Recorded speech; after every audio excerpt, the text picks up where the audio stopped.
Il y a 12 ans, la Harvard Business Review a publié cet article intitulé « Pourquoi la Chine ne peut pas innover ?», qui critiquait le modèle économique chinois et affirmait que la Chine est un endroit où la recherche et le développement sont menés avec sérieux, mais les percées sont rares.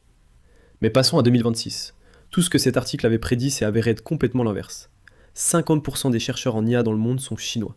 70% des brevets en IA de l'année dernière ont été publiés par la Chine. 9 des 10 meilleures écoles de sciences et technologies au monde se trouvent désormais en Chine. Pendant des décennies, les entreprises chinoises étaient considérées comme de simples fabricants, dépendant de l'innovation occidentale. L'Amérique concevait les produits, la Chine les fabriquait, et les entreprises occidentales détenaient la technologie. Mais aujourd'hui, des entreprises comme Huawei, Unitree Robotics, BYD, DJI et CATL contribuent au développement de la prochaine génération de technologies dont le monde dépend. Et peut-être que le plus grand changement, c'est que des pays et des entreprises du monde entier se tournent de plus en plus vers la Chine pour l'innovation à l'origine de ces technologies. Même certaines des entreprises technologiques américaines les plus connues commencent à s'en rendre compte. HP a récemment signé un accord de licence croisée de brevets pluriannuels avec Huawei, qui inclut l'accès à certains brevets Wi-Fi de Huawei, et HP paye pour utiliser la technologie Wi-Fi de Huawei. Réfléchissez-y un instant. Pendant des années, on nous a dit que les entreprises chinoises ne pouvaient que copier la technologie occidentale. Maintenant, une grande entreprise américaine achète les brevets de Huawei et les utilise dans ses produits fabriqués. Et ce n'est pas un cas isolé. Des réseaux sans fil et de l'électronique grand public, aux véhicules électriques, batteries avancées et drones, les entreprises chinoises façonnent de plus en plus les technologies utilisées dans le monde entier. Donc, la question à laquelle nous devons répondre dans la vidéo d'aujourd'hui est simple. Comment la Chine est-elle passée du statut d'usine du monde à celui de l'une des sources les plus importantes d'innovation technologique au monde ? Pour répondre à cette question, nous devons revenir dans le passé et comprendre comment la Chine est devenue le centre manufacturier du monde. Après que Deng Xiaoping a commencé à ouvrir l'économie chinoise, les entreprises américaines et européennes ont de plus en plus délocalisé leur production en Chine.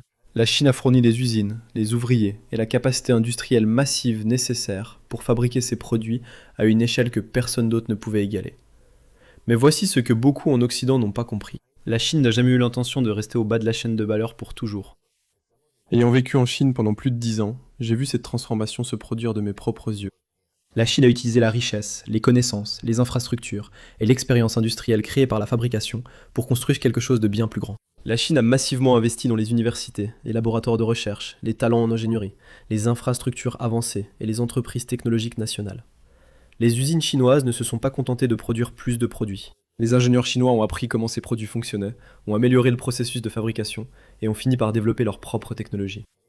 Et c'est ainsi que Huawei est passé d'une petite entreprise d'équipement de télécommunications fondée à Shenzhen à l'un des plus grands détenteurs de brevets technologiques au monde. Les entreprises chinoises ne se contentent plus de rivaliser uniquement pour savoir qui peut fabriquer un produit au prix plus bas. Elles rivalisent désormais pour savoir qui développe la batterie à l'intérieur d'un véhicule électrique, le système de communication à l'intérieur d'un drone et la technologie sans fil qui connecte des milliards d'appareils. Et cela aide à expliquer pourquoi des entreprises américaines comme HP collaborent désormais plus étroitement avec de grandes entreprises technologiques chinoises comme Huawei. Il y a 3 ans, l'Australian Strategic Policy Institute a publié son outil de suivi des technologies critiques et a fait une découverte marquante sur l'avenir. Nos recherches révèlent que la Chine a posé les bases pour se positionner comme la principale superpuissance mondiale en sciences et technologies, en prenant parfois une avance stupéfiante dans la recherche à fort impact dans la majorité des domaines technologiques critiques et émergents. L'étude a examiné 44 technologies critiques dans des secteurs tels que la défense, l'espace, la robotique, l'énergie, la biotechnologie et l'intelligence artificielle. Et de façon incroyable, la Chine s'est classée première dans 37 d'entre elles. Mais publier des articles de recherche n'est qu'une partie du processus pour devenir un leader technologique mondial. L'étape suivante consiste à transformer cette recherche en invention, à transformer ces inventions en produits, puis à protéger ces inventions afin qu'elles puissent être utilisées dans l'économie mondiale. Et c'est là que les brevets deviennent si importants. Selon l'Organisation mondiale de la propriété intellectuelle, les innovateurs basés en Chine ont déposé environ 1,8 million de demandes de brevets dans le monde en 2024. C'est plus de 3 fois le nombre de demandes déposées par les innovateurs basés aux États-Unis. Maintenant, le nombre de brevets à lui seul ne prouve pas automatiquement que chaque invention est révolutionnaire. La qualité compte, l'adoption commerciale compte, et le fait que ces brevets fassent partie des produits utilisés dans le monde entier compte également. Mais lorsqu'un pays est en tête de la recherche scientifique, dépose plus de brevets que n'importe quel autre pays, et voit ensuite de grandes entreprises internationales prendre des licences sur ces technologies, on ne parle plus d'une innovation potentielle. Nous parlons d'une innovation qui a une véritable valeur commerciale. Et pour comprendre pourquoi une entreprise américaine comme HP signerait un accord de licence de brevet avec Huawei, nous devons d'abord comprendre ce qu'est réellement un brevet. Un brevet est essentiellement un droit légal accordé à une personne ou à une entreprise qui développe une nouvelle invention. En échange d'explications publiques du fonctionnement de cette invention, l'inventeur reçoit le droit de contrôler son utilisation pendant une période limitée. Et contrairement à ce que beaucoup de gens pensent, les brevets ne sont pas nécessairement conçus pour empêcher d'autres entreprises d'innover. Le principe même du système des brevets est de récompenser les entreprises pour le développement de nouvelles technologies, tout en rendant ces connaissances accessibles au public. D'autres entreprises peuvent étudier l'invention, en tirer des enseignements et développer leurs propres idées. Et si elles souhaitent utiliser cette technologie brevetée spécifique, elles peuvent négocier une licence et rémunérer l'entreprise qui l'a créée. Nulle part cela n'est plus important que dans les normes technologiques mondiales. Pensez à quelque chose d'aussi simple que de connecter votre ordinateur portable au Wi-Fi. Votre ordinateur portable pourrait être fabriqué par HP. Votre routeur pourrait être fabriqué par une autre entreprise. Les puces à l'intérieur de ces appareils peuvent provenir d'un tout autre endroit, mais elles doivent toutes quand même communiquer entre elles. Cela n'est possible que parce que des entreprises du monde entier travaillent ensemble pour créer un langage technologique commun. Des entreprises américaines, européennes, japonaises, sud-coréennes et chinoises apportent toutes différentes inventions aux normes, telles que le Wi-Fi et la 5G. Certaines de ces inventions deviennent ce que l'on appelle des brevets, essentiels à une norme. Cela signifie simplement que la technologie brevetée est nécessaire pour qu'un produit soit conforme à une norme industrielle particulière. Pour être clair, Huawei n'a pas inventé le Wi-Fi, et Huawei ne possède pas la 5G. Aucune entreprise ne le fait.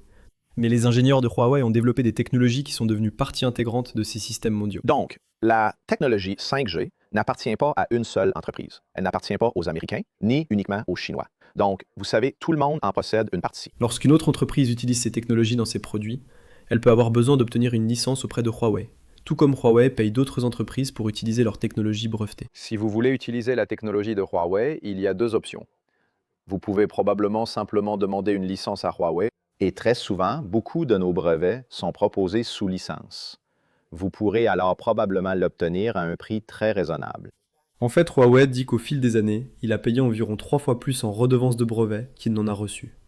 Et c'est ce qui rend l'industrie mondiale de la technologie si interconnectée.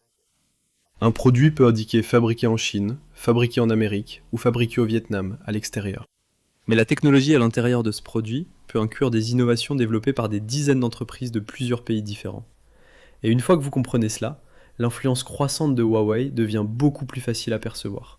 Parce que même si vous n'avez jamais acheté un téléphone Huawei, il y a de très fortes chances que vous ayez déjà utilisé la technologie Huawei. Selon le dernier rapport de Huawei, d'ici la fin de 2025, plus de 3,2 milliards d'appareils 5G utiliseront les technologies cellulaires brevetées par Huawei. Plus de 1,6 milliard d'appareils électroniques grand public, à l'exception des téléphones portables, utilisaient les technologies Wi-Fi brevetées par Huawei. Et plus de 4,1 milliards d'appareils multimédia, à l'exception des téléphones portables, utilisaient les technologies de codage vidéo brevetées par Huawei. Maintenant, pour être clair, nous ne pouvons pas simplement additionner ces chiffres car de nombreux appareils peuvent utiliser plus d'une technologie Huawei, mais l'ampleur reste tout de même extraordinaire. Chaque fois que vous connectez un ordinateur portable au Wi-Fi, passez un appel téléphonique, regardez une vidéo en haute définition en streaming ou utilisez un terminal de paiement connecté. Vous comptez sur un réseau complexe de technologies développé par des entreprises du monde entier. Et Huawei est devenu l'un des principaux contributeurs à ce système.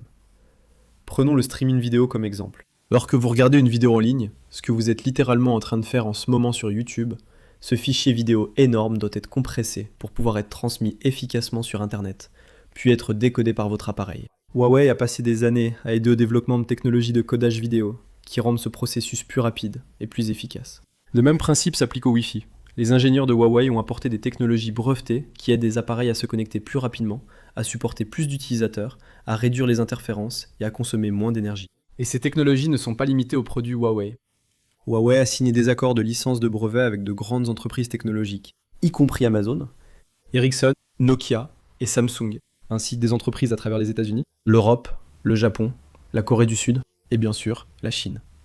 Ces entreprises peuvent se livrer à une concurrence féroce sur le marché, mais elles dépendent aussi des inventions des unes et des autres. Amazon peut obtenir sous licence une technologie auprès de Huawei. Huawei peut obtenir sous licence une technologie auprès d'autres entreprises mondiales.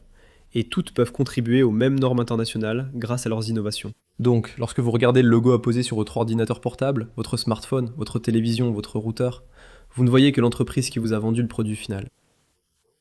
Ce que vous ne voyez pas, ce sont les centaines, voire les milliers de technologies brevetées qui fonctionnent ensemble à l'intérieur. HP et Huawei ont récemment annoncé un accord mondial de licence croisée de brevets sur plusieurs années, couvrant certaines technologies, y compris les brevets Wi-Fi de Huawei pour les ordinateurs et périphériques HP. En termes simples, les deux entreprises ont accepté de partager l'accès à certaines parties de leur portefeuille de brevets. Ces accords permettent aux entreprises technologiques mondiales de s'appuyer sur les inventions des autres, tout en protégeant et en tirant profit de leurs propres recherches. Mais réfléchissez à ce que représente cet accord. Pendant des décennies, l'idée reçue voulait que les entreprises chinoises aient besoin d'accéder à la technologie américaine pour pouvoir concurrencer. Mais aujourd'hui, c'est exactement l'inverse qui est vrai. L'une des entreprises technologiques américaines les plus reconnues signe un accord qui lui donne accès à des technologies Wi-Fi brevetées développées par Huawei. Les entreprises concluent des accords de licence de brevet parce que la technologie a une véritable valeur commerciale. Leurs ingénieurs et équipes juridiques examinent les brevets, négocient les conditions et déterminent si ces technologies sont pertinentes pour les produits qu'ils souhaitent développer. Dans ce cas, l'accord s'appuie sur une relation déjà existante entre les deux entreprises. HP avait déjà obtenu l'accès à certains brevets Wi-Fi 6 de Huawei par le biais d'un plus grand groupement de brevets. Le nouvel accord de licence croisée élargit cette coopération et donne à HP l'accès à d'autres technologies Wi-Fi de Huawei couvertes par l'accord. Et le moment est important. Cela compte parce que Huawei est devenu l'un des contributeurs les plus importants à la prochaine génération de connectivité Wi-Fi. Huawei a développé des technologies clés intégrées dans le Wi-Fi 7, la dernière génération de normes Internet sans fil. Le Wi-Fi 7 est conçu pour offrir des vitesses plus rapides, une latence plus faible, des connexions plus fiables et de meilleures performances lorsque de nombreux appareils sont connectés au même réseau. Ces améliorations deviendront de plus en plus importantes à mesure que les maisons, les bureaux, les usines, les véhicules et les infrastructures publiques dépendront d'un plus grand nombre d'appareils connectés. Huawei affirme avoir passé des années à aider au développement des éléments clés du Wi-Fi 7 et détient désormais l'un des principaux portefeuilles mondiaux de brevets essentiels à la norme, Wi-Fi 7. HP paye pour utiliser la technologie Wi-Fi de Huawei, ce qui est un signe clair que les inventions de Huawei ont une réelle valeur commerciale. Des entreprises chinoises contribuent à créer les normes, les inventions et la propriété intellectuelle dont les entreprises du monde entier ont besoin pour fabriquer leurs propres produits. Et Huawei n'est qu'un exemple de cette transformation. Par exemple, examinons le fabricant chinois de drones DJI et comment il a changé toute l'industrie. Il y a 20 ans, la photographie aérienne avancée nécessitait un hélicoptère, une équipe de tournage professionnelle et un budget énorme. Aujourd'hui, un réalisateur, un agriculteur, un géomètre, un pompier ou une entreprise de construction peut lancer un petit drone et capturer des images stables en haute définition en quelques minutes. DJI a contribué à rendre cette transformation possible. L'entreprise n'est pas devenue un leader mondial simplement parce qu'elle fabriquait des drones à un prix inférieur. Elle a combiné des systèmes de contrôle de vol, la stabilisation de la caméra, la détection d'obstacles, la transmission vidéo sans fil, les batteries et les logiciels pour créer des produits faciles à utiliser pour les particuliers et les entreprises. Près d'un quart des 14 000 employés de DJI travaillent dans le développement de produits, et ces produits sont désormais vendus dans plus de 100 pays. DJI n'est pas une entreprise chinoise qui ne fabrique que des drones. DJI contribue à définir et à orienter l'avenir d'une toute nouvelle industrie mondiale. Et puis, il y a CATL. CATL est devenu le plus grand fabricant de batteries pour véhicules électriques au monde, mais son influence va bien au-delà du nombre de batteries qu'il produit. L'entreprise développe la chimie des batteries, les systèmes de recharge, les procédés de fabrication, ainsi que ce qu'elle appelle la technologie Cell-to-Pack, qui intègre directement les cellules de batterie dans le pack de batterie. En supprimant les composants inutiles, cette technologie permet d'utiliser l'espace plus efficacement et d'améliorer les performances globales du système de batterie d'un véhicule électrique. Et tout comme Huawei, CATL partage désormais certaines de ces technologies avec des entreprises en dehors de la Chine continentale. CATL a signé un accord de licence technologique avec Hyundai Mobis de Corée du Sud, portant sur sa technologie Cell-to-Pack. Elle a également développé un modèle de licence, de redevance et de service qui permet aux constructeurs automobiles internationaux d'utiliser la technologie de CATL tout en fabriquant des batteries sur leurs propres marchés locaux. Pensez à quel point cela renverse complètement l'ancien rapport de force.